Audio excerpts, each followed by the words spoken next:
Een ongelooflijke aanslag op de natuur, op de dieren en op de mensen. Dit moet stoppen.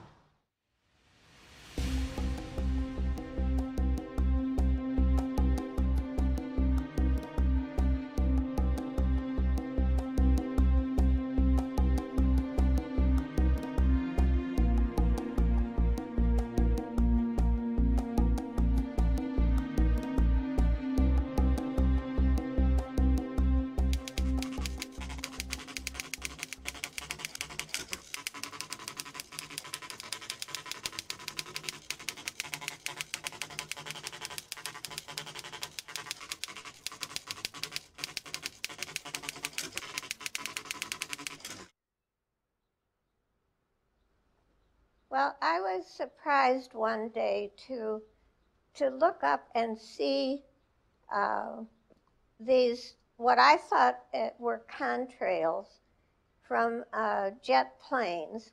We do know that they do have an exhaust, and you can see the exhaust. It might last about 15 or 18 seconds. But this was something new. First of all, it lasted for an hour or more. And then it also was quite broad. And if you looked at it carefully, you can see it dripping. It's like a liquid dripping off of it. But actually, I didn't really know what it was until I someone mentioned to me that these were not contrails, they were chemtrails. Chemtrail was a name given to them because they thought it had chemicals in it.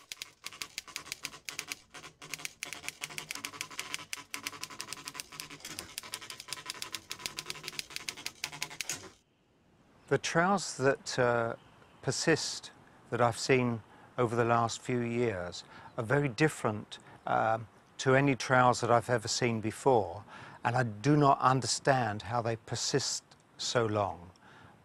It's normally a contrail would last 1 or 2 minutes or maybe 5 minutes, but to look up into the sky and see a trail slowly drift by for an hour is very unusual.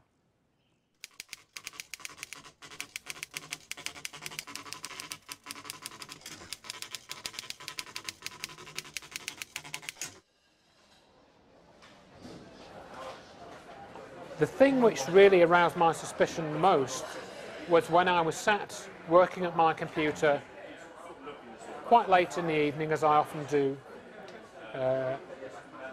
It was a summer's evening. It was 10:15 in the evening, June the 10th, 2005.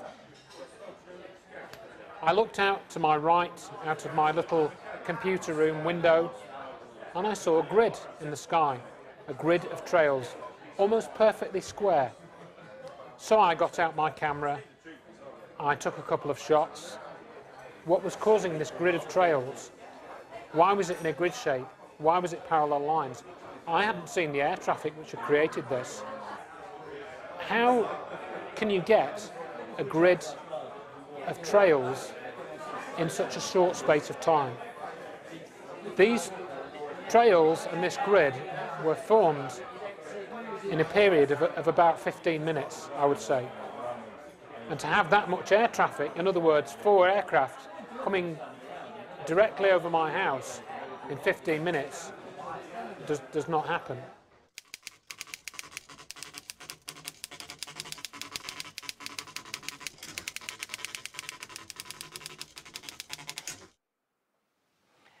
La première fois que j'ai vu des chemtrails, donc en France, c'était ici, dans l'Aveyron, au-dessus de la vallée du Lot, le 16 mai 2002. J'ai noté la date parce que vraiment, ça m'a paru très important, en fait. Ce que j'ai senti, c'était une augmentation immédiate de la température, en tout cas de l'effet de lourdeur.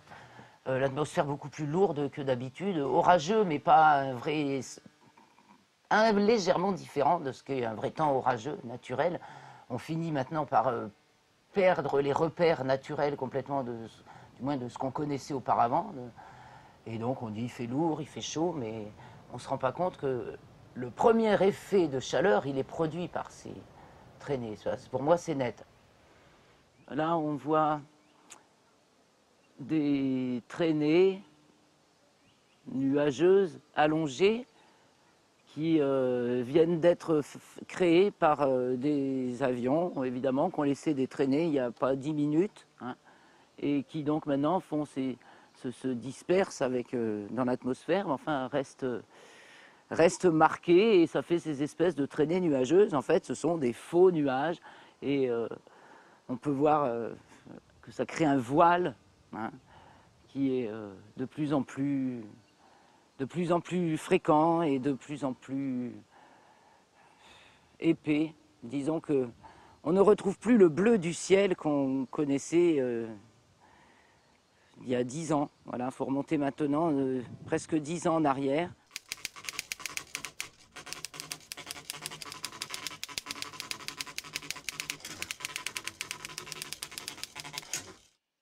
What I've noticed in the last 10 years is that something has changed up there, and the sunbathing opportunities, such as they are, have been reduced because we have this nuisance occurring quite often now of quite strange, obviously parallel to the aircraft condensation trails, but quite strange looking condensation trails which seem to spread out and become quite pervasive, so they cover a large area of sky, and if there are several of them at once, after a while they blot out the sun.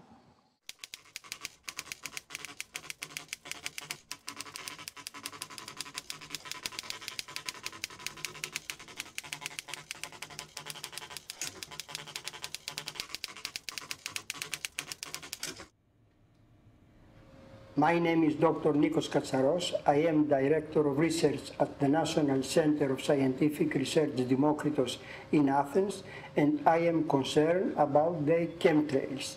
We have a large number of people that they have either taken photographs or taken videos, or they have witnessed that in the areas over the island of Aegina, over the city of Salonika, the city of Athens, Chania, Kalamata, Volos, and other places in Greece, many people, they have observed trails from airplanes that they stay on the sky for a long period of time, and by no means they are being the same as the ones that they call contrails. The main difference is that these kind of trails, they remain in the sky for a very long period of time, hours, or in some cases even for a whole day.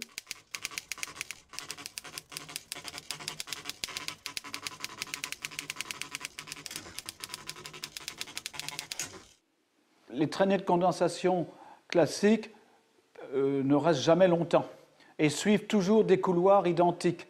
On a beaucoup les États-Unis, les vols américains qui nous survolent, les Antilles. Bon, c'est presque toujours les mêmes parcours qu'on a les vents d'ouest. Quand les vents viennent d'est, ils ne nous survolent pas en général. Et les traînées ne restent jamais bien longtemps. Parfois, il n'y a pas de traînées du tout. The other differences which I can also mention between contrails and chemtrails is that the chemtrails show a much greater variation in their look and the way that they behave than contrails. You get different types of trails. You get feathery trails, you get billowing trails, you get trails that turn into what look like cirrus cloud. We've also now started to observe chemtrails with apparent shadows, black chemtrails. We also see them from space. We can see them on satellite pictures. Aircraft trails should not be visible on satellite pictures. C'est d'ailleurs sur des photos satellites que nous verrons des traces de chemtrails de plus de 25 ans.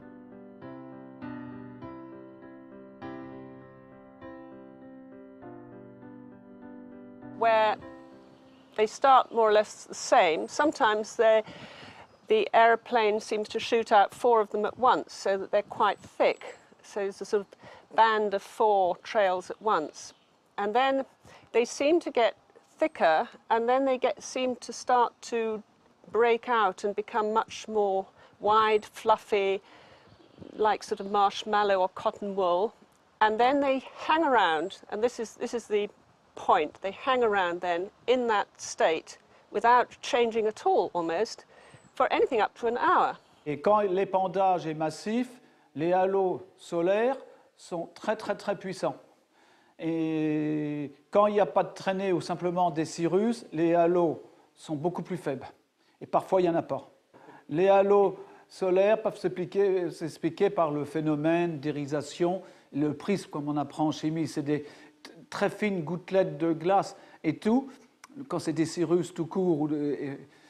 Alors, quand il y a des produits d'épandage, on peut penser qu'il y a d'autres particules qui se mêlent aux cirrus, d'où cela favorise les halos.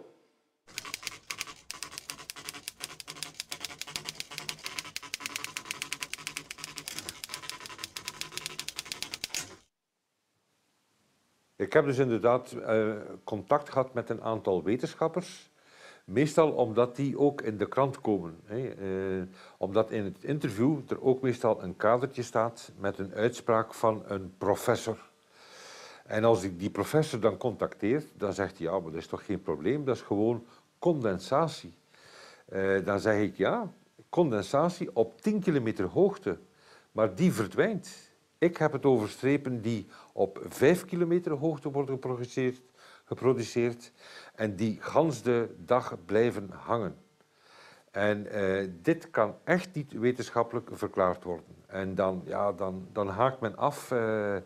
Men heeft er geen aandacht voor. Men ziet het niet. Men ziet het niet, ja.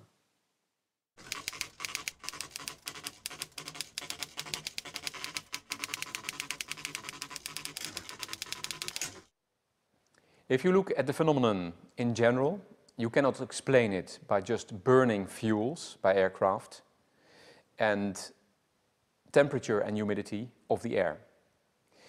Those contrails cannot last long.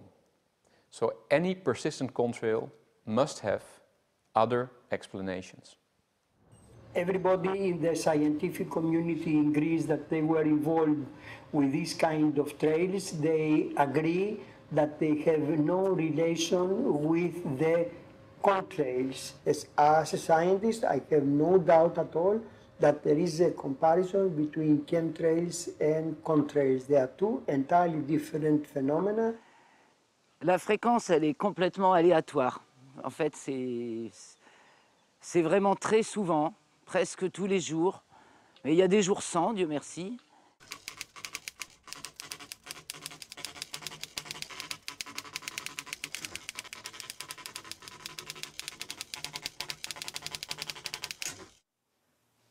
Almeno per quanto riguarda l'ultimo anno, le operazioni di aerosol sono diventate una costante. Se fino a qualche anno fa era un'eccezione una giornata con le cosiddette scie chimiche, adesso è il contrario. Quindi normalmente abbiamo delle giornate che sono prive assolutamente di qualsiasi tipo di attività di irrorazione. Le possiamo contare queste giornate 3-4 giornate al mese se siamo ottimisti, altrimenti anche meno. Effettivamente quando arriviamo alle 9-10 di mattina già si cominciano a veder passare i primi aerei e nell'arco di poche ore il cielo è completamente coperto da uno strato uniforme che oscura il sole. Quindi è una costante ormai non avere più delle giornate di sole vero, ma delle giornate semi-oscurate o oscurate completamente. Tant'è che alcune volte all'1 del pomeriggio i lampioni della strada sono accesi. Questo indica che comunque la luminosità è tale da far accendere i lampioni delle strade automaticamente per via dell'oscurità. Yes, it's quite inconsistent. I find, for a start, on some days you don't see them at all. And it's not as though there's a particular weather, because I've been sort of observing this just as a lay person. I have no scientific training at all. but I'm just curious and I want to know what they are. So I've been observing them for the last few years, and so I tend to take note of the kind of weather situation on any particular day when they're appearing, and also when they're not appearing, because when they're not appearing is as interesting as when they are appearing. And it's not consistent from day to day and according to particular weather patterns. So I'm already doubtful that one can associate them with particular atmospheric conditions or winds blowing or contrast between temperature up above and earth temperature and all those things, because it's not consistent according to the weather on any particular day.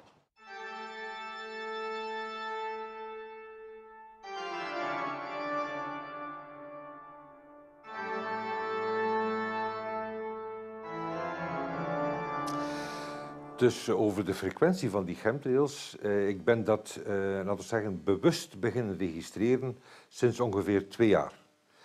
En dus er zijn van die sproeidagen. Dus als het een open weer is, dan begint men te sproeien, vooral 's morgens vroeg. Soms nu ook 's nachts, maar vooral 's morgens vroeg. En ongeveer, ik denk dat er een kleine 100 dagen op de 365 gesproeid wordt.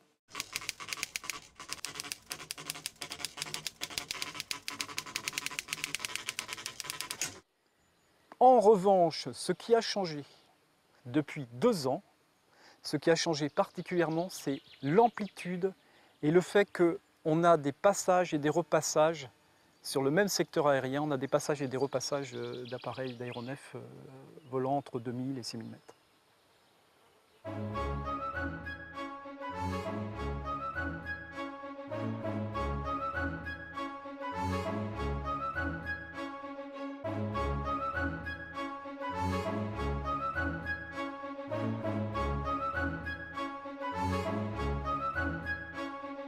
And then I thought, well, if they're coming out of the exhaust of an aeroplane, there must be something different in the fuel to explain, you know, this new phenomenon. But then I think to myself, well, if it is a new form of fuel or some additive in the fuel, and I don't know whether additives in the fuel would be acceptable, so I don't know, this is just a question, then why don't all aeroplanes, under the same atmospheric conditions, produce the same types of trails? If you ask me about the metallic particles, how can they be added to the contrail, there are, I think, a few possibilities. Of course, the most easy one could be to just exhaust them in the exhaust fumes. Yeah? That is one possibility. You could also put them in the fuel. I think if there is just a very small atom or a small molecule involved, then it is basically not a problem to add it to the fuel and just to burn it together with the carbon fuels, and then they immediately come into the exit fumes. I think this is possible. As a pilot, you don't have any control over what actually goes in your tank. Someone drives up with a fuel bowser and you take so many hundreds of tons or tens of tons and you get a chit, and that's the end of it. Alors, de ces produits. Alors, qu'est-ce qu'il y a dans ces produits? Bon, tous ceux qui ont un petit peu cherché sur le net, ils ont trouvé barium, oxyde de barium, ou chlorure de barium plutôt, oxyde d'aluminium, de titanium, etc. Some scientists with whom we have been collaborating through correspondence, they have told us that in the universities in the United States, they have carried out these kind of experiments, that they either sent small planes and collected the samples from the air, and then they analyzed them. From the gases they collected from the sky, they analyzed and they found in high percentage quantities of aluminum and barium, which we know that they have this kind of effects to the human health and also to the environment. Le scie contengono diversi metalli e poi dirò perché. In maggior parte viene disperso trimetilalluminio, che è un metallo in forma liquida e quindi può essere usato come additivo nei carburanti.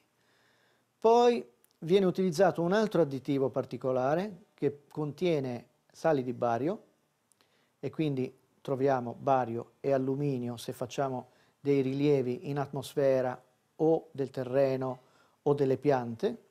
Troviamo grossi quantitativi di alluminio e bario soprattutto, ma troviamo anche rame, titanio, litio, che è un componente che si usa nelle batterie di ultima generazione, e carbonato di calcio, che in questo caso non è un metallo ma serve per rendere sterile il terreno. Het gaat over chemische producten, ethyleen, dibromide, mycoplasma, schimmels enzovoort. En over virologische producten. Sono state fatte delle analisi, certo, sia in Italia sia all'estero sono disponibili anche attraverso la visualizzazione del nostro sito, del nostro blog e siti collegati, analisi chimiche che sono state fatte sia per il terreno, sia sulle piante, sia nell'aria, analisi che evidenziano la presenza dei metalli di cui ho parlato prima. C'è per esempio anche un'analisi importante uno studio importante che è stato eseguito nel 2003 per conto di privati e a spese di privati ed è stato eseguito dal CNR, Centro Nazionale per le Ricerche Italiano, e questo studio evidenzia la presenza di titanato di bario, di alluminio, di rame e di ossido di titanio, oltre che carbonato di calcio. E in genere tutte queste analisi che sono state fatte da privati e non da enti statali o comunque istituzioni preposte alla tutela dell'ambiente, questi studi concordano e evidenziano tutti la presenza dei classici metalli che vengono spesso definiti come quelli dispersi con le irrorazioni clandestine. Ici en France, les autorités, disons, on ne peut pas avoir encore d'analyse officielle, puisque par exemple Air Tarif, qui mesure la qualité de l'air à Paris, n'a pas jugé bon de mesurer les concentrations d'aluminium, de barium et autres produits qui sont probablement utilisés dans les épandages. Pour en avoir le cœur net, nous prélevons des échantillons de sol dans 3 parcs et jardins parisiens pour les faire analyser par un laboratoire spécialisé. Les résultats arrivent quelques jours plus tard. Il y a bien du barium et de l'aluminium dans les bacs à sable de Paris.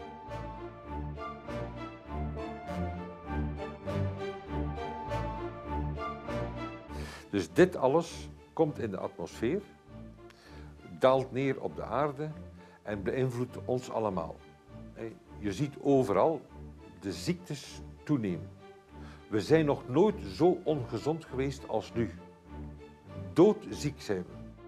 Quite a number of people, after they have observed the chemtrails, they claim that they suffer from headaches, dizziness for days. Some of them, they had also problems with the skin, like other allergies, and some of them, they were feeling weak and tired for more than a week.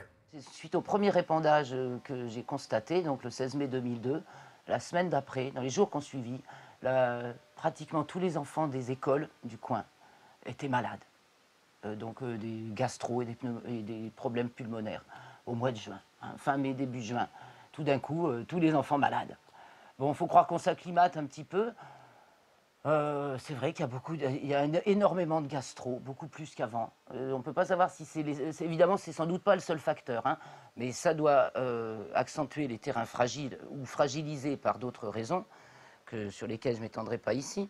On n'a pas les moyens, on va constater des courbes, hein, effectivement. Bon, c'est vrai que le plus flagrant, ça a été les écoles quasi fermées, hein, la semaine qui a suivi les premiers épandages ici. Alors, les conséquences sur la santé sont obligatoirement néfastes parce qu'il y a des chlorures, il y a des sulfates de barium, il y aurait des sels d'aluminium, il y aurait des sulfates de fer. Donc tout ça ne peut pas beaucoup cohabiter avec la nature. Donc on mange des aliments forcément souillés par ces sels. Et à long terme, il y aura un effet sur la santé, inévitable.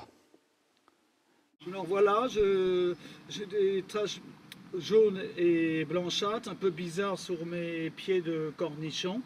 Je suis un peu inquiet, je me demande si ça ne vient pas du ciel. Avec des histoires de sel de barium ou... Et ça peut pas être des maladies Ah non, parce que ça marche, ça va toujours bien. Je pense pas que ce soit des maladies.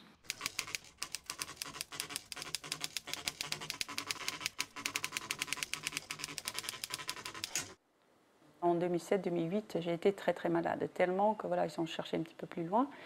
Et très vite, j'ai été diagnostiquée spondylarthrite ankylosante, donc à l'âge de 41 ans. Et le médecin que j'ai vu, il m'a dit c'est incurable.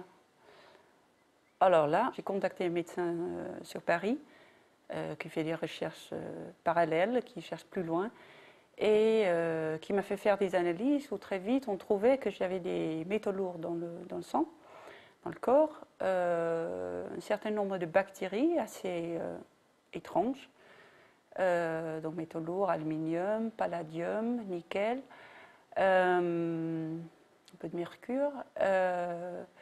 Pour les bactéries, donc Chlamydia pneumoniae et Mycoplasma pneumoniae.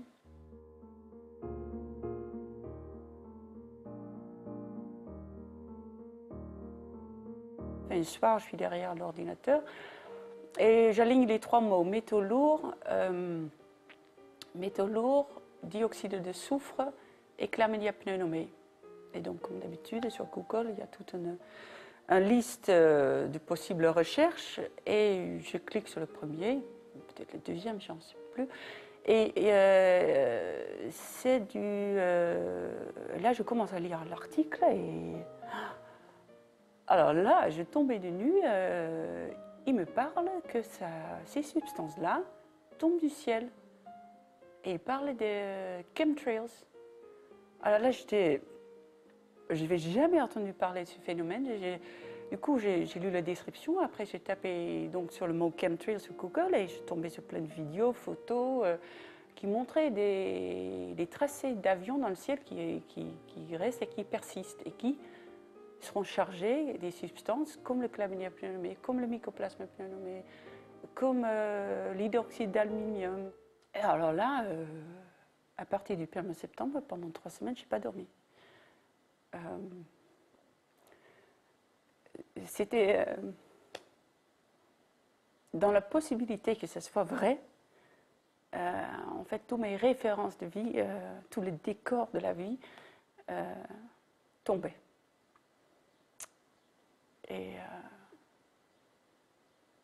Et au bout de 3 semaines, je me suis fait une raison. Je me suis dit, c'est possible que ça soit vrai. Et ce n'est pas en question j'y crois ou j'y crois pas, je veux guérir. Et apparemment, je dois en savoir plus de ces choses-là pour pouvoir guérir. Dus bepaalde mensen hebben daar echt heel veel last van, vooral kinderen, kleine kinderen. Er zijn mij verschillende gevallen gesignaleerd van ouders die met hun kind, omdat het ademhalingsproblemen heeft en moet hoesten, naar een ziekenhuis gaan, naar de spoedopname. En daar zijn dan plotseling vele ouders, ook met hun kinderen, die dus op een zeer directe en fysieke manier last hebben van dus al die vuiligheid die in de atmosfeer wordt gesproeid. En dus in verschillende getuigenissen over Hangs de wereld wordt dit bevestigd. En nogmaals, als men ziet welke ziekten er zijn, van ademhaling, van Alzheimer, Parkinson, multiple sclerose, ADHD, autisme, kanker, ongelooflijk. In Vlaanderen mag 30 tot 40% van de bewoning zich voorbereiden op een toekomst als kankerprocent. Dit is bijna 1 op 2. 1 op 2. Et on fume pas, on boit pas, on comprend même pas pourquoi on est malade, mais on est tenu responsable pour ça. Et personne enquête vraiment, mais comment ça se fait que soudainement, il y a tant de gens malades? Comment ça se fait? Pourquoi? En er is niemand die zich de vraag stelt, hoe komt het dat wij nu in zo'n ongezonde samenleving zitten? Hoe komt dat? Wel, dat heeft natuurlijk te maken met de algemene chemicalisering van onze omgeving. Van wat er in ons voedsel is, van in de kledij, van wat er in onze drank komt. Maar vooral, en daar ben ik dus echt van overtuigd, iedere dag meer en meer van de chemische vuiligheid die men via de chemtrails doelbewust, opzettelijk, systematisch in onze atmosfeer brengt. En daar moeten we echt iets aan doen. Queste cose sono confermate anche da diversi studiosi all'estero, come anche Michael Castle, la tossicologa Hildegard Steininger, e sono sicuramente degli eventi collegabili a un morbo, a una patologia della pelle che è definito morbo di Morgellons, che è molto diffuso negli Stati Uniti e si sta diffondendo anche in Europa e conosciamo diversi casi in Italia.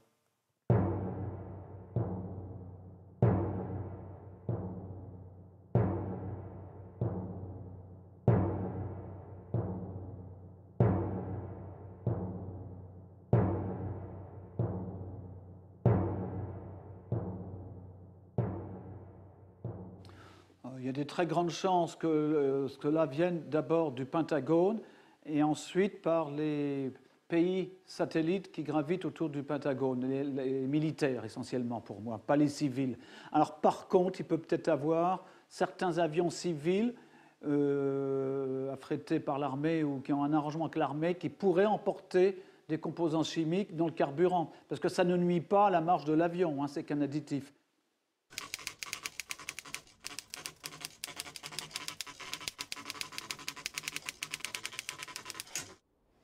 Che ho notato in effetti che nel giro di pochi mesi gli aerei che rilasciavano scie sono aumentati in maniera esponenziale, il che significa con certezza che non poteva essere un traffico civile.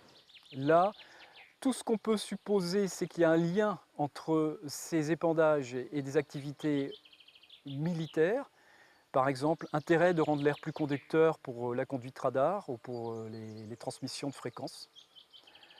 Les sources existent, des sources de brevets aussi sur la composition des épandages, parce qu'effectivement, il n'y a pas de fumée sans feu, il y a des brevets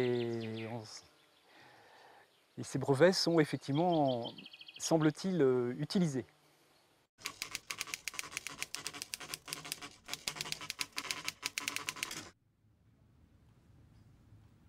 Voici quelque chose d'un grand intérêt. Un brevet déposé par, je vérifie le nom, par Hughes Aircraft en 1991, qui indique clairement, je lis le texte original, une solution au problème du réchauffement climatique consiste à répandre des particules métalliques dans l'atmosphère. Ce qui suit est aussi très important. Une technique pour répandre ces particules métalliques serait d'ajouter de minuscules particules dans le kérosène des avions de ligne. Donc ça concerne aussi les avions commerciaux, pas seulement les avions militaires. Je continue. De sorte que les particules soient émises par les moteurs de l'avion lorsqu'il vole à son altitude de croisière. Ce brevet est très important. Il est détenu par une société privée travaillant pour les militaires. C'est même l'un des principaux fournisseurs du Pentagone et de l'OTAN, mais aussi de la NASA. Et nous pouvons nous poser la question, pourquoi font-ils ça? Il y a une fois un jeune militaire qui venait de faire son engagement dans l'armée. On parlait de ça, comme ça. Et il me dit, mais ah oui, on appelle ça la guerre non conventionnelle. D'un ton tout naturel, à l'armée, c'est normal, ça s'appelle la guerre non conventionnelle. Les pilotes de ligne, eux, m'ont tous affirmé, tous ceux que j'ai pu interroger, que depuis l'an 2000, ils sont obligés de voler au-dessus de 8000 mètres d'altitude pour tous les vols, même les petits vols. Les cours Rodez-Paris, hop, il faut décoller, grimper à 8000, y rester 10 minutes et redescendre. Donc, les traînées et convois qui sont émises par des avions qui naviguent nettement en dessous de 8000 mètres ne peuvent pas être des traînées produites par des avions de ligne, ceux qu'on peut répertorier si on va chercher dans les registres des aéroports. Non sono aerei di linea, sono in gran parte aerei militari. Tant'è vero che gli aerei militari hanno delle quote assegnate che non superano mai i 6.000 metri e sono comprese sempre tra i 1.500 e i 6.000 metri. L'altitude entre 2000 et 4000 mètres dans l'espace aérien, c'est celle des couloirs militaires.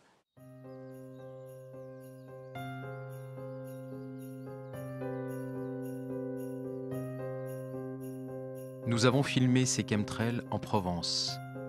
Difficile de croire qu'à cet endroit et à cette altitude, ce sont des avions de ligne qui sont responsables de ces traces rapprochées perdurant des heures. Et elles apparaissent de façon irrégulière dans le temps. Difficile de croire qu'à cet endroit et à cette altitude, ce sont des avions de ligne qui sont responsables de ces traces rapprochées perdurant des heures. Et elles apparaissent de façon irrégulière dans le temps.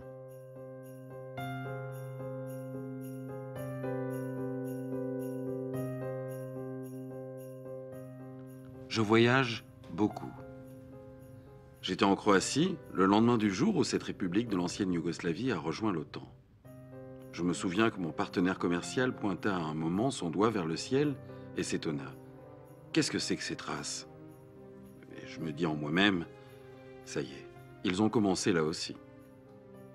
Soyons réalistes, aucun pays individuellement ne peut organiser un tel système sans qu'il y ait des fuites. C'est donc forcément une organisation supranationale. C'est la seule possibilité. Op basis van het feitenmateriaal wordt het met de dag duidelijker dat het militaire establishment de werkelijke verantwoordelijke zijn voor deze chemtrails. Zij hebben de vliegtuigen, zij hebben de middelen, zij hebben de organisatie en zij hebben ook de plannen daartoe. Dus dit is heel duidelijk aan het worden. So we tried to get information from the military, and they just denied it. They said was no such thing, it was our imagination. Si les militaires répandent, entre autres, du barium, ils doivent forcément l'acheter quelque part. Nous avons l'idée de visiter le site internet des marchés publics de la Défense nationale en France. Après quelques recherches, la chance nous sourit. Nous trouvons un appel d'offres de la Direction générale de l'armement pour 10 tonnes de sulfate de barium. À quoi peut bien leur servir une telle quantité? À la déverser dans l'atmosphère? Nous retournerons sur le site quelques semaines plus tard. L'annonce a disparu depuis notre visite. Bizarre. Les militaires ont-ils quelque chose à cacher? Et les chemtrails sont-ils un canular, comme le prétend l'US Air Force dans une brochure officielle?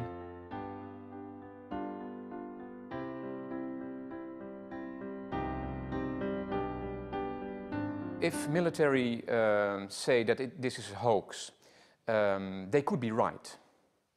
I don't think so. I think it is a real phenomenon, and I think we should discuss it. Of course, if I were involved in this experiment and I had the intention of not letting everybody in on the experiments, I would also say that this was a hoax. But I'm not convinced.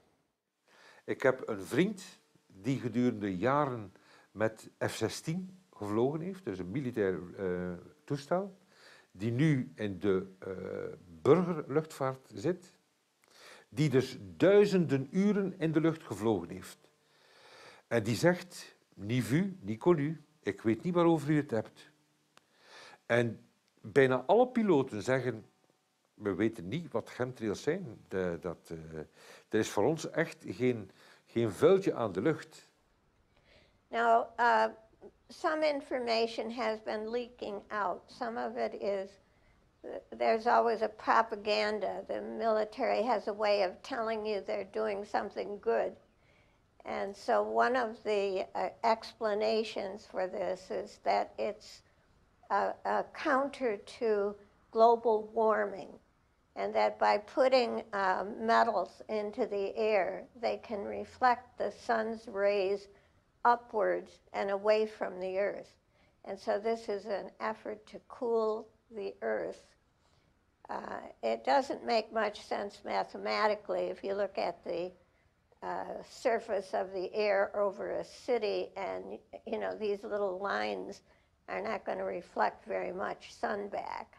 So I really don't buy that. effectivement, quand ils épandent de l'aluminium, ça va augmenter, sur une couche déjà nuageuse, ça va augmenter l'albédo, donc la réflexion des rayons solaires, donc augmenter le froid.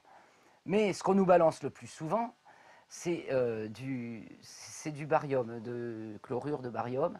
Et c'est donc ce qu'il y a dans ces petits sachets dessicateurs là, hein, qu'on trouve dans toutes nos boîtes de chaussures, d'appareils photo.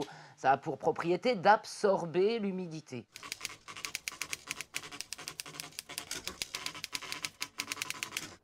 Toen ik al abnormaal veel beweging zag in die zin in de lucht boven de plaats waar ik woonde. Het heeft dan nog een paar jaar geduurd tegen dat ik daarop werd gewezen.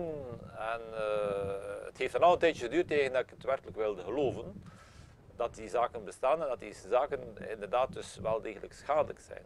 Want in zaken plantvitaliteit en boomvitaliteit krijgen we een eigenaardig fenomeen. In die zin dat bomen in het voorjaar zeer moeilijk op gang raken. En in het najaar, of liever in de zomer, reeds zeer vroeg hun blaren beginnen te verliezen.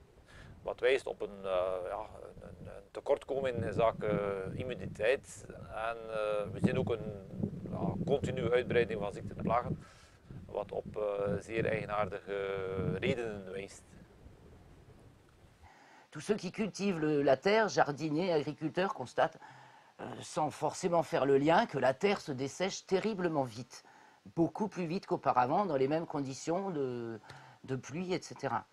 Eh c'est simplement qu'il y a ce chlorure de barium qui absorbe l'humidité, qui la tient en rétention dans l'atmosphère. Et il faut savoir une chose qu'on oublie trop souvent de nous dire, que le facteur numéro 1 de l'effet de serre, et de loin, c'est la vapeur d'eau. Donc, tenez des particules d'eau en suspension dans l'atmosphère, et qu'est-ce que vous allez faire localement? Vous allez augmenter l'effet de serre. Donc la chaleur, l'augmentation de température localement, elle est produite par les chemtrails. Sur l'effet des chemtrails sur les plantes, enfin en faisant la relation directe, ce que j'ai pu observer, c'est des formes de dessèchement des feuilles. Par ailleurs, il est clair que par temps d'épandage répété, on a un phénomène de croûtage de la terre. Je ziet het ook in de natuur. Bomen, sterke bomen, die beginnen te sterven. En men legt dat uit waarom. Rond een boom is ook een elektromagnetisch veld, die normaal gezien moet draaien met de zon mee. En ten gevolge van vooral de zware metalen en de straling die er opgestoken wordt, draait dat elektromagnetisch veld andersom, negatief, dus tegen de zon in. En dat heeft voor gevolg dat die bomen sterven.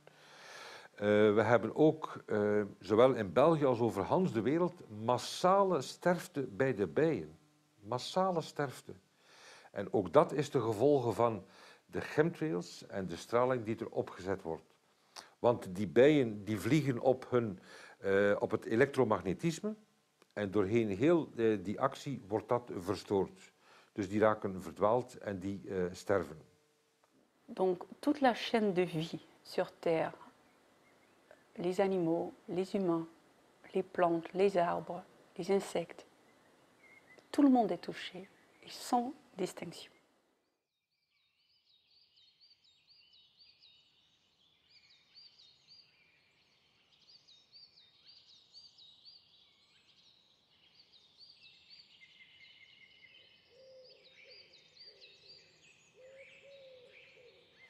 Début août 2003, au moment de la fameuse canicule qui a tué tant de gens, et c'était le jour le plus chaud de cette canicule, on avait eu la bonne idée d'aller faire une excursion en famille au Plomb du Cantal. Donc on était parti la veille, on avait campé à 1 heure ou 2 heures de marche sous le sommet, et là on a pu voir des épandages, mais incessants, dès le petit matin, hein, et la température augmentait considérablement. Même à 9 h du matin, en haut du Plomb du Cantal, il faisait déjà une chaleur étonnante. Hein. Donc évidemment, quand on est redescendu dans la vallée, c'était pire que tout. Et donc, il y avait des quadrillages, ils sont passés sans relâche. Et les avions passaient sans relâche au-dessus de cette région un peu déserte qui sont les monts du Cantal quand même. Au tout départ de l'histoire, j'étais tout à fait accueillant à la théorie de l'épandage pour limiter l'effet de serre ou pour réverbérer le rayonnement solaire et nous accorder une température bienveillante. Mais quand j'ai constaté des épandages de nuit qui effectivement créent un ciel voilé, donc un effet de serre local, je me suis mis sérieusement à penser qu'il y avait quand même anguille sous roche par rapport à la théorie effet de serre. There's another more technical explanation that says it's being used for over-the-horizon radar. So these make pathways in the air so that the radar can follow it around a bend. And so they use it, they say, to protect airports and that sort of thing. I don't know. Perché vengono usati questi metalli? Perché le scie chimiche funzionano nell'ambito delle attività di HAARP.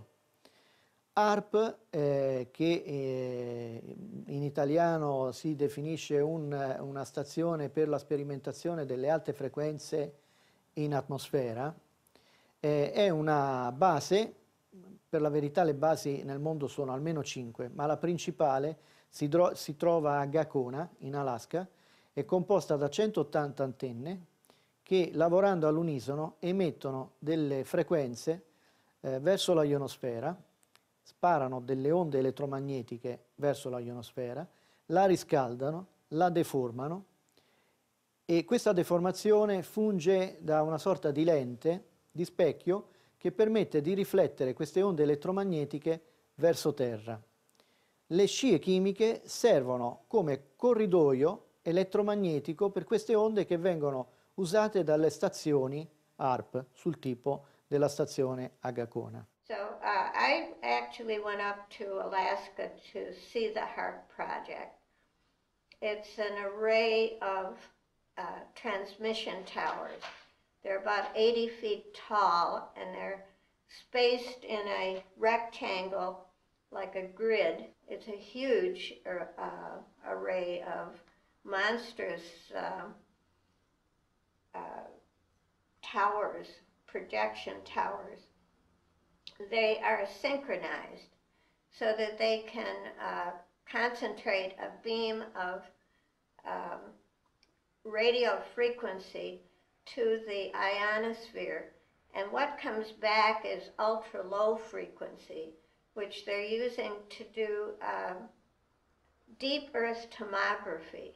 So they're studying the interior of the whole planet. Much of their money goes to that. They can find all kinds of underground facilities, and they are mapping the inside of the earth. They also pass these rays right through people. It's a low frequency range, which is very often in the range of the human nervous system, which is very worrying.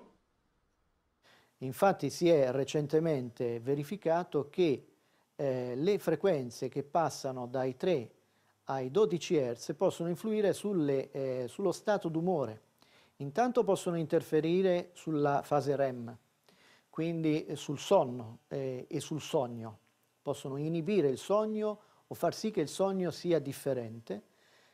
Possono far sì che una persona possa diventare depressa, apatica, allegra, violenta. Dipende dalla frequenza che viene sparata e riflessa con le scie chimiche verso il terreno e quindi verso i cittadini. Cosa fondamentale che avranno notato in molti è che le irrorazioni si fanno molto pesanti, vengono attivate proprio sopra i centri abitati. Quindi io penso che l'obiettivo principale non sia tanto la modificazione climatica, che è una conseguenza delle attività di irrorazione, ma il controllo della popolazione attraverso sistemi diversi. C'est ce que nous confirme un militaire hors caméra. Tandis que nous filmons ces images à Paris, nous constatons qu'un avion vient juste de passer au-dessus de nous. La trace s'élargit déjà, mais elle ne commence nettement qu'au-dessus de la ville. Comment est-ce possible? Comment l'expliquer autrement que par une intention volontaire? Surtout que le lendemain, à Lyon, c'est pareil. La traînée ne flotte qu'au-dessus de la cité.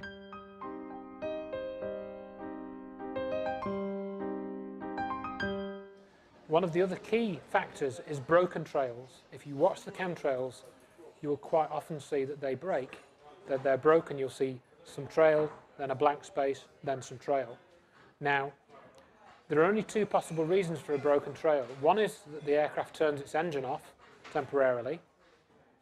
The other is that the air temperature and the air humidity varies over a small period over a small space, which doesn't happen because the wind currents would mix the air to be a uniform humidity and temperature over a small region. You wouldn't get small-scale variations, but you do see this with breaks in the trails. Nous reverrons ce type de chemtrail dans d'autres pays, comme ici à Gand, en Belgique. D'après notre militaire anonyme, c'est normal. Il y aurait près de 400 programmes de chemtrail dans le monde.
I'm not sure how widely dispersed in the globe are these chemtrails. I can say where I've seen them, and I've seen them over England, I've seen them over Geneva in Switzerland, I've seen them over Paris, and I've seen them all over in North America, Canada, and the United States.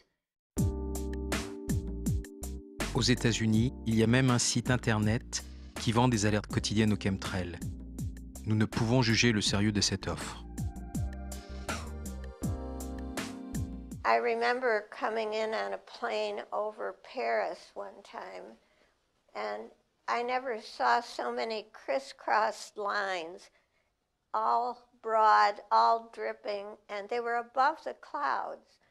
And it was kind of scary because when you got down to the ground, there were clouds in the way, so you didn't get the full effect of this screening.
Qual è la situazione in Italia?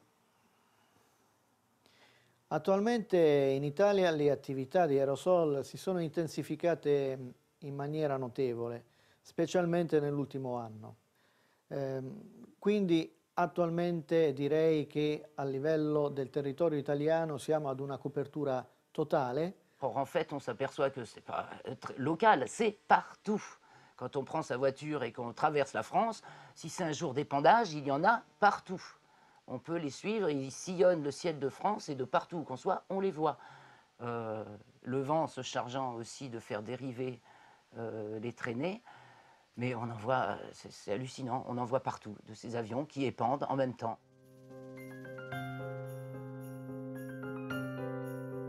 À Paris, un jour de juin, nous laissons tourner la caméra pendant 1 heure, soit la durée d'une bande. En accéléré, le résultat est édifiant. Le ciel est couvert de ces traces qui ne disparaissent pas et dérivent effectivement avec le vent. Donc il y en a partout. Hein. Je ne connais pas d'endroit qui en soit exempt, que ce soit au-dessus des villes, au-dessus des campagnes, des montagnes et au-dessus de la mer. Au-dessus des régions côtières, les traînées se dissipent plus rapidement parce qu'il y a pas mal de vent, mais ils passent aussi. Hein. J'en ai vu pas mal au-dessus des côtes atlantiques aussi quand j'y suis allé. Sur l'Irlande, nous remarquons beaucoup de quadrillage à l'ouest de l'Irlande, très souvent au large, en mer. Voilà, parce qu'il y a des épandages en mer aussi, bien entendu, pas que sur les terres. Alors, par un satellite météo sur Internet, nous avons pu aussi mettre en évidence des épandages synchrones entre la France et l'Espagne. Donc il y aurait un degré de coordination important dans ces opérations. Allora, il progetto Chemtrace parte con l'idea di diffondere queste attività di aerosol in tutto il mondo. Quindi se il fenomeno ha avuto origine, almeno apparentemente, da quello che si ha da alcune testimonianze, in Canada e negli Stati Uniti, purtroppo abbiamo notato che a mano il fenomeno si è diffuso in Europa, poi per quanto riguarda i paesi occidentali, poi è andato ad espandersi nell'Europa orientale, nei cosiddetti paesi dell'est, comunque adesso è un fenomeno diffusissimo in tutti gli stati della NATO e abbiamo notato che purtroppo è un fenomeno presente anche in molti stati africani, dove tra l'altro ci sono temperature che non possono in alcun modo spiegare il fenomeno della condensazione, eppure molti paesi africani sono devastati da queste attività di aerosol. Ainsi, nous enverrons à plusieurs reprises à Casablanca, au Maroc.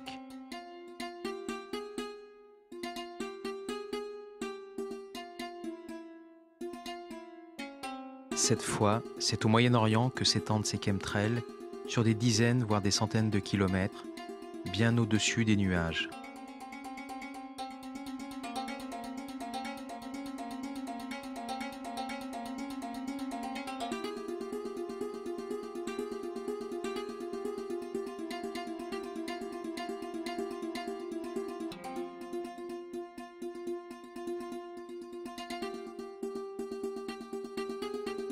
Nous pourrions presque les toucher.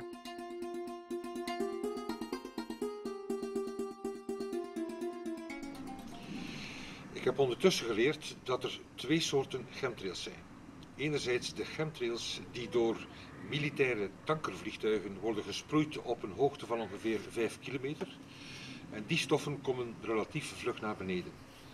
Anderzijds heb je de chemtrails die geproduceerd worden door burgerluchtvliegtuigen, waar dus die stoffen in de brandstof zitten. En die stoffen blijven op de hoogte van ongeveer 10 kilometer gedurende 1 à 4 jaar hangen.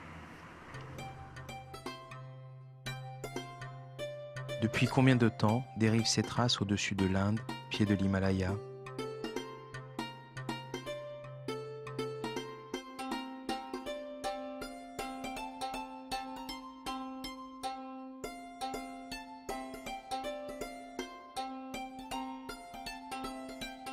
Moi, je ne sais pas si c'est vrai ou faux, mais enfin, j'ai trouvé un article du journal sur Internet qui parle que les militaires indiens ont fait descendre un avion, ont fait atterrir un avion qui justement épandait des chemtrails. Et donc à l'atterrissage, ils ont vu que c'était un avion russe avec un pilote américain. Bon, les sources, je n'ai jamais pu vérifier si c'est vrai ou faux. Et la même chose apparemment est arrivée en Nigeria, en Afrique. Pareil, je n'ai pas suffisamment de matière pour savoir si c'est vrai ou faux.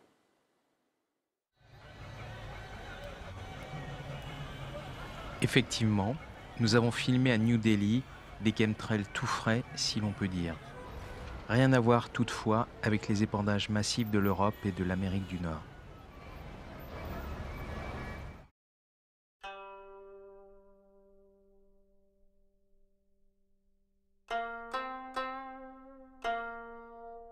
C'est pareil en Chine, où nous n'en avons pas vu, sauf à Canton. Cette trace restera une journée entière au même endroit. Qui l'a provoquée ?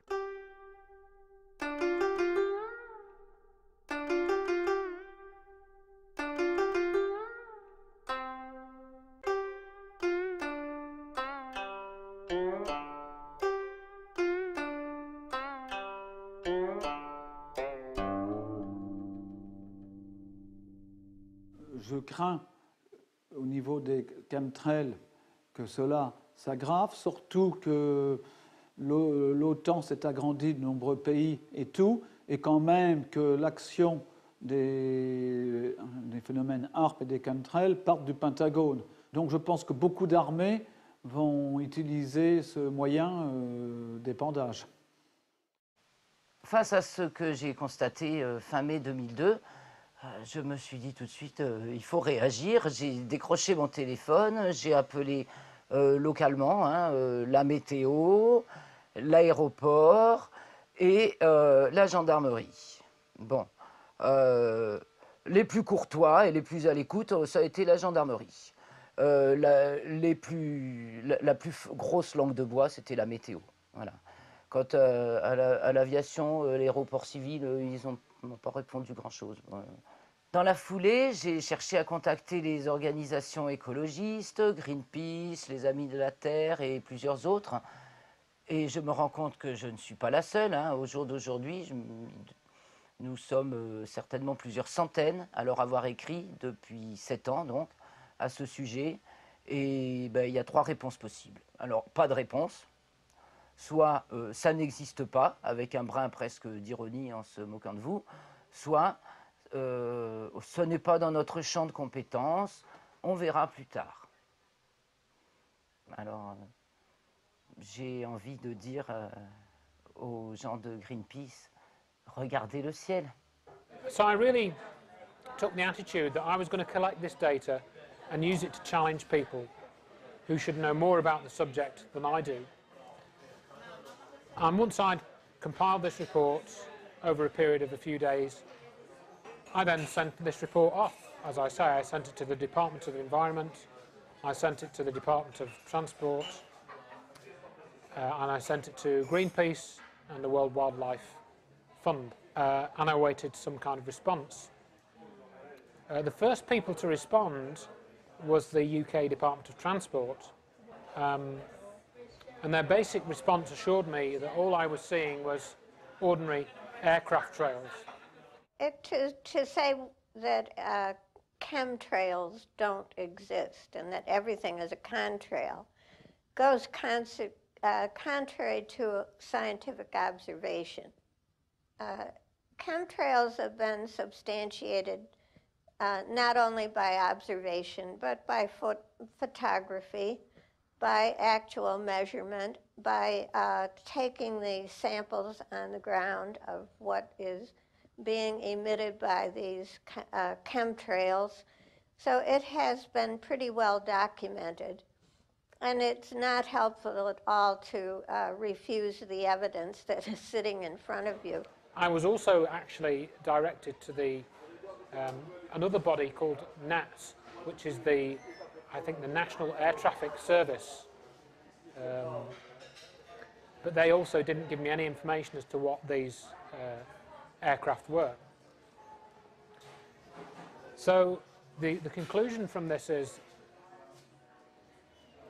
I'd concluded that these aircraft trails were not ordinary contrails because they didn't behave like contrails. They lasted for too long.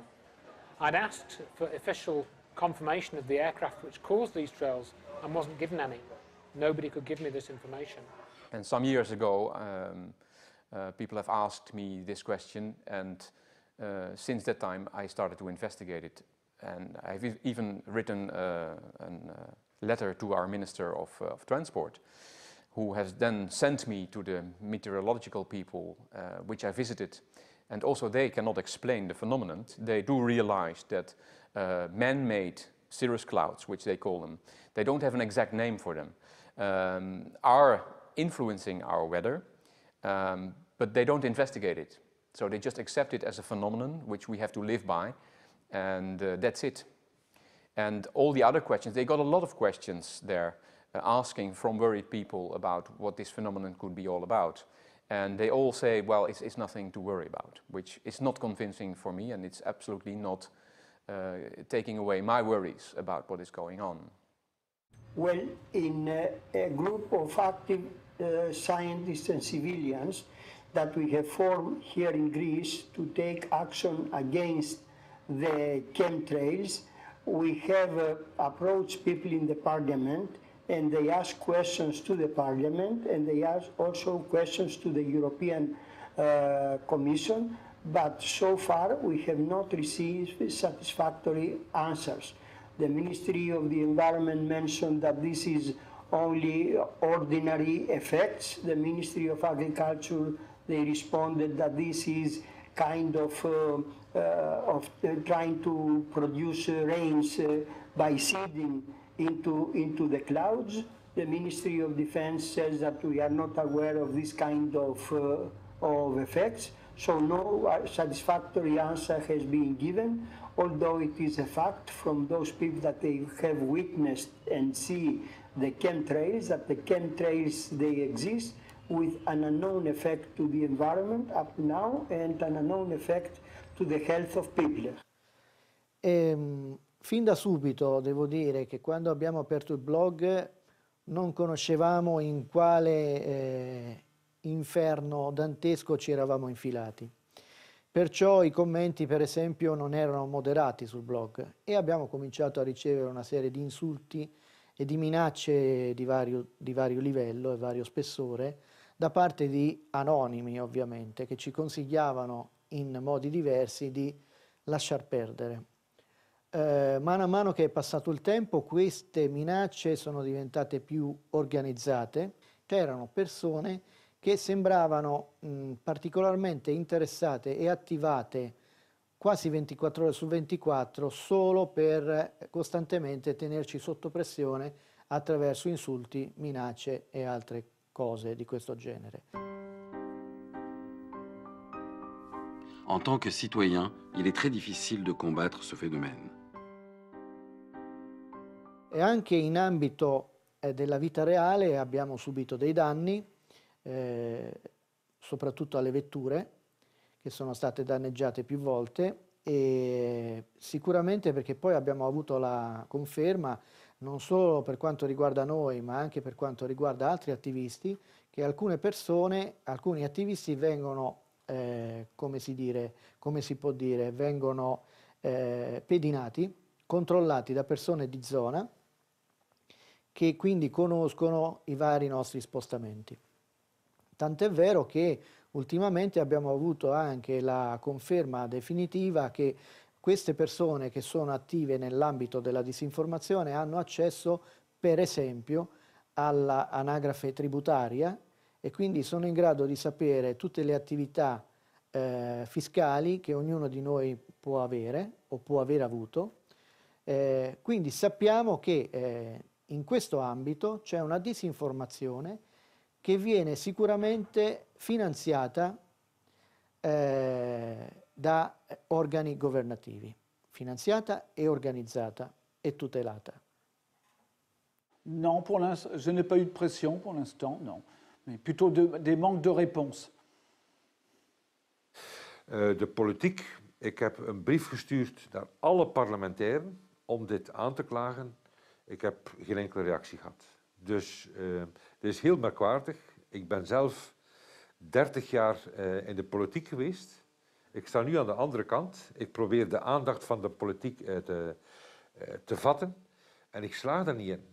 Nous avons suivi avec beaucoup d'intérêt, bien sûr, la question du député hollandais Eric Meijer du Parlement européen à la Commission européenne à propos des chemtrails. C'est la première fois qu'une personnalité politique à l'échelon européen interpelle ouvertement sur cette question des chemtrails. C'était donc le 10 mai 2007. Voici un extrait de sa question écrite.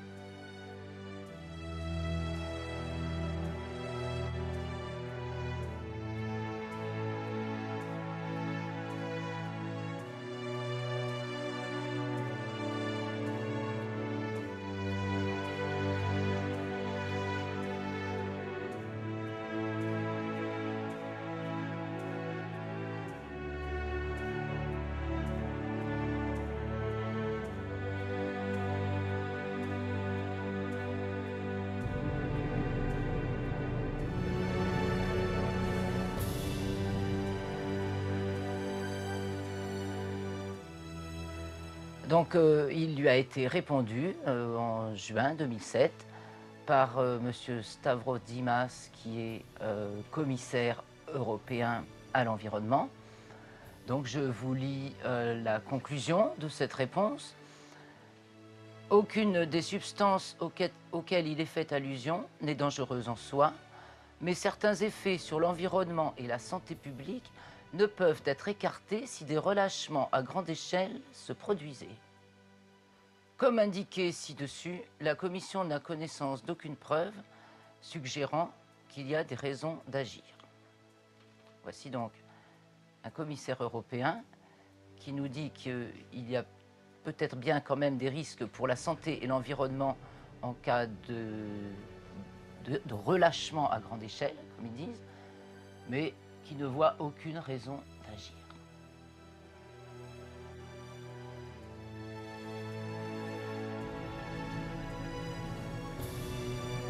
Pourtant, à Bruxelles aussi, il suffit de regarder le ciel.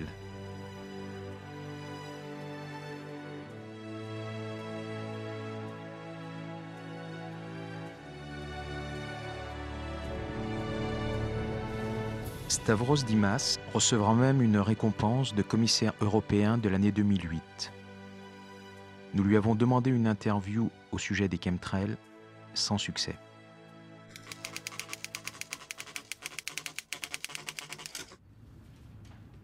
Est-ce que vous connaissez les chemtrails? Écoutez, oui, c'est toujours les questions. C'est encore, si vous me posez une question scientifique à laquelle je ne peux pas répondre. Il y a un débat des scientifiques, il faut continuer à suivre ce débat. Et quand la communauté scientifique aura trouvé la réponse, ils se seront mis d'accord, on pourra en tant que politique se l'approprier. C'est complètement idiot qu'en tant que maintenant responsable politique, je prenne parti pour des scientifiques contre les autres. C'est pas dans mes capacités. Dus ik heb al heel wat initiatieven genomen gedurende 2 jaar. Dus tientallen klachten bij de politie, ettelijke telefoontjes naar allerlei overheidsinstellingen, het laten stellen van parlementaire vragen. Maar je komt altijd met hetzelfde geconfronteerd te worden. Ten eerste, er is geen probleem. Ten tweede, er wordt geen wetenschappelijk onderzoek gedaan. Ten derde zijn er dan natuurlijk ook geen wetenschappelijke resultaten. Dus ten vierde, er is geen probleem. Dus het is deze vicieuze cirkel die ik wou doorbreken. En midden augustus was het mij te veel. Dan heb ik gezegd, wij moeten iets doen. Ten eerste op het vlak van de chemtrails heb ik dus klacht neergelegd bij de onderzoeksrechter met burgerlijke partijstelling. Dus ik heb €250 betaald. En nu is men verplicht om dit fenomeen te onderzoeken. Wat men er ook over denkt, men is verplicht om het te onderzoeken. En over heel Vlaanderen zijn er nu mensen zoals ik die registreren. Telkens wanneer ze de strepen zien passeren, die naar de politie stappen en vragen dat het daar wordt neergelegd in een procesverbaal. En dus op die manier wordt het fenomeen in kaart gebracht. Kan men ook nagaan welke vliegtuigen het zijn, van waar ze komen, waar ze naartoe gaan en wie de opdrachtgever is, kan men stalen nemen van de brandstof of zien wat ze vervoeren. En France aussi a été déposée une plainte. Donc le dépôt de plainte, il a eu lieu au printemps 2009. Alors, au stade dépôt de plainte, on n'a pas de qualification de la plainte, mais je n'ai pas eu la possibilité de faire de photocopie, mais ce que je peux dire, c'est que ce qui était acté, c'était épandage de substances inconnues dans l'environnement. Et le deuxième point, modification et perturbation des équilibres climatiques. Ça, c'est les deux points forts qui ont été retenus, avec trois photos qui ont été retenues sous forme de scellé, bien que j'en ai gardé la propriété, mais je dirais que copie internet a été prise et envoyée au procureur de la République de Vannes, quoi. Depuis, je n'ai toujours pas de nouvelles de cette plainte. Cette plainte était à mes yeux, et on en a reparlé depuis, surtout un acte symbolique fort, qui était dans le sens d'interpeller les pouvoirs publics, de voir s'ils se portaient bien garant des équilibres climatiques, puisque nous avons quand même une constitution qui parle de l'environnement, donc on était un petit peu aux aguets là-dessus. Bon, là, on n'a pas encore de manifestation forte dans ce sens-là, mais nous attendons. Oui, il y a de nombreux gens qui ont déjà essayé de porter plainte dans les gendarmeries, enfin de demander des enquêtes en Belgique, en France, sûrement ailleurs. Pour l'instant, côté officiel, on a très peu de réactions. Et bon, si ça reste comme ça, je pense, là on a réuni quand même pas mal de preuves, il y a beaucoup de gens qui ont fait des analyses, bon, on a vraiment des données quantifiables, donc je pense qu'il est temps de penser à une action en justice, et ça peut même être donc au Cour international de La Haye. Alors j'ajoute un élément supplémentaire au débat. C'est celui des nuages. On observe depuis 2002, donc, des nuages aux formes et aux couleurs qui étaient inconnus auparavant. Exemple, le Cirrus fibriatus, etc. Des cirrus qui, d'ailleurs, se trouvent en dessous des cumulus, ce qui est un paradoxe. Bon, eh bien, ces nuages-là ont été tout bonnement incorporés aux nouvelles nomenclatures de nuages. Néanmoins, si vous recherchez des nomenclatures de nuages d'avant l'an 2000, vous ne les trouverez pas. Ils n'existaient pas. J'ai discuté avec des personnes d'un service météorologique et ils m'ont clairement expliqué que les contrails, pourtant d'origine humaine, sans même parler des chemtrails ou de l'ensemencement des nuages, doivent être classés comme des cirrus d'après l'Organisation météorologique mondiale, l'agence supranationale. Or, ça fait une énorme différence car un cirrus est un phénomène naturel, tandis que les contrails sont artificiels avec une composition différente. Il s'agit d'hydrocarbures et de CO2. Ça n'a rien à voir. La Poste américaine a même créé un bloc de timbres pour entériner ces nouveaux nuages.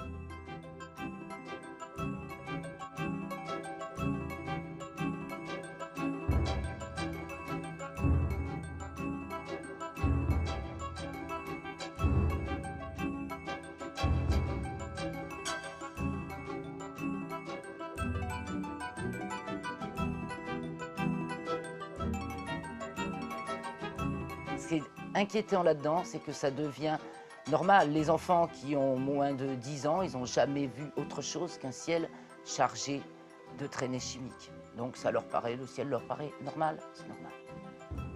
Pour les adultes aussi, puisque les Danois, par exemple, choisissent une photo avec des chemtrails pour illustrer un plan de Copenhague. Nous en avons même vu dans des épisodes de la version colorisée de Zorro. If we are modifying the weather by any artificial means, then I think if we are doing that, we don't know about it. Also, my colleagues don't know about it. And if we are doing that, the outcome of this experiment, this geoengineering experiment, is absolutely uncertain. We don't know, basically, then what we are doing. And that worries me.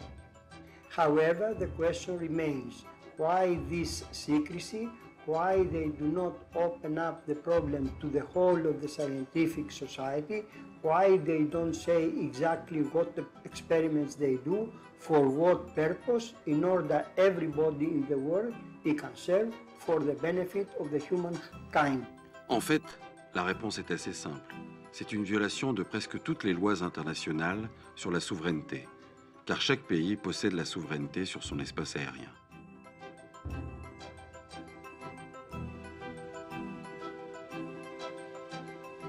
Si quelqu'un venait à savoir que ces traînées contiennent des particules métalliques, il s'agit là encore d'une violation des lois internationales. C'est totalement interdit. C'est pourquoi il n'en parle pas. I think the secrecy of the military is something that is just in many ways destroying the civilian economy because they are allowed to do things and then declare them secret for national security. Well, my security depends on air, water, and land and food. And so if they are doing something in my air, I have every right to know about it because my security is essential to national security. And so this secret wall between what the military does and what the people are allowed to know is wrong. Absolument, il y a dans les commissions respectives, effectivement, le problème des militaires et que, en fait, les politiques militaires sont une partie du problème de la dégradation climatique, c'est évident. Et maintenant, c'est dans tout le raisonnement sur justement la démilitarisation, le désarmement. Je crois que la dimension climatique est une nouvelle dimension qu'il faut introduire dans l'argumentation sur le désarmement. Oui, mais au sommet de Copenhague, il n'est question que de CO2, pas de la dégradation climatique par les militaires. Selon un délégué avec lequel nous avons discuté, plusieurs pays auraient menacé autrefois de boycotter les sommets de Rio ou de Kyoto si la question militaire était abordée. Il y a toujours une tentative des États de ne pas vouloir questionner les militaires. La transparence, c'est quelque chose de très compliqué pour les gouvernements. C'est pour ça qu'on essaye de ne pas parler du militaire, mais ça, c'est quelque chose qu'on doit attaquer, qu'on doit refuser. I think that wall of secrecy has to stop. And I think environmental investigations have to include the military. The military has to be responsible in the court of law for whatever they do. Oui, mais le premier obstacle, c'est que les gens n'ont jamais entendu parler des chemtrails. Et que même face aux évidences, ils ne veulent pas y croire. Parce que ça heurte toutes leurs croyances, ça bouscule toutes leurs références dans leur vie. Et ils seront obligés de tout remettre en question, et ça, la plupart des gens ne peuvent pas.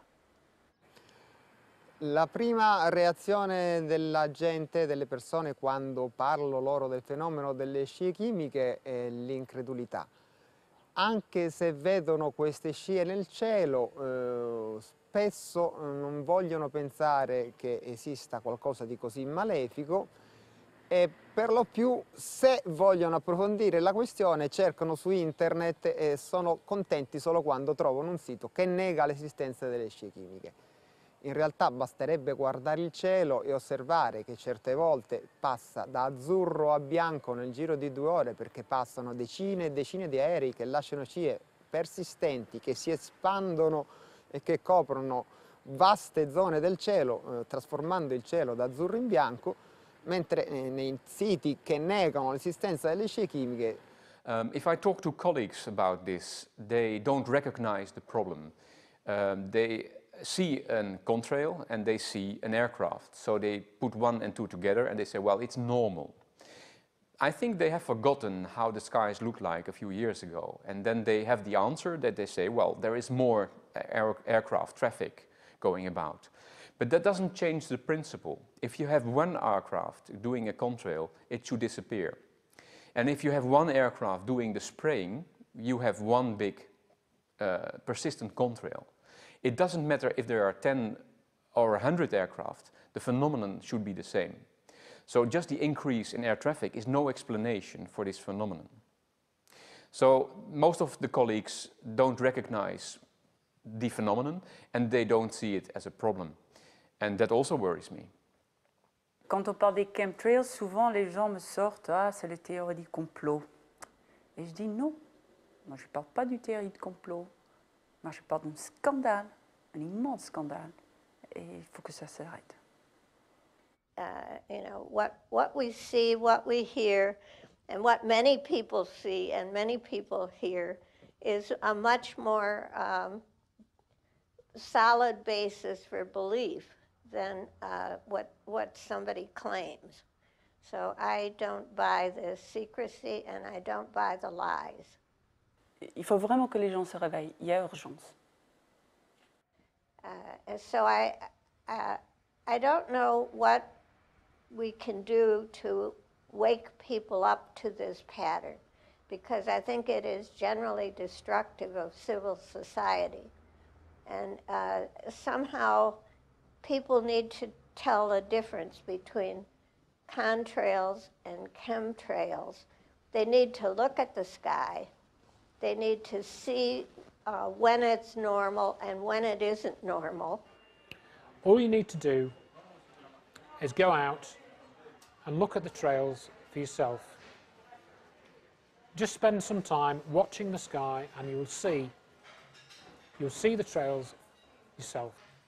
You can tell the difference, and I think anybody who's a serious sky watcher can tell the difference.